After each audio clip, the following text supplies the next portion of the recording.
நான் நடைபயணம் மதுரை எதிர்த்து நடைபயணம் போகும்போது 2 மணி வெயில் எதுக்க வர்ற வண்டிகள் வருது, சிஎம் கான்வாய் வருதுன்னு சொல்றாங்க.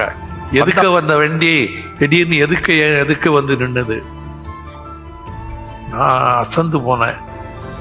கொடையும் இல்லை, ஒண்ணும் இல்லை. இந்த வெயில்ல நான் உடனே கிட்ட போனேன். வணக்கம்மா அப்படின்னு. எங்கிருந்து எங்க போய்கிட்டு இருக்கீங்க, என்னதுக்காக போறீங்கன்னு. நான் லிக்கரை எடுத்து பிரச்சாரம் பண்ணிக்கிட்டு இருக்கிறேன்.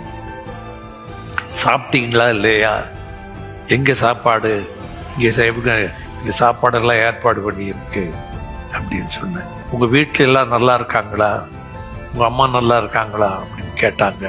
இந்த மாதிரி ஒருத்தரை மதிச்சு வெயில்ல கீழே இறங்கி பார்த்தது கிடையாது அப்படின்னு சொல்ற அளவுக்கு இருந்தது. அந்த அளவுக்கு இருந்தா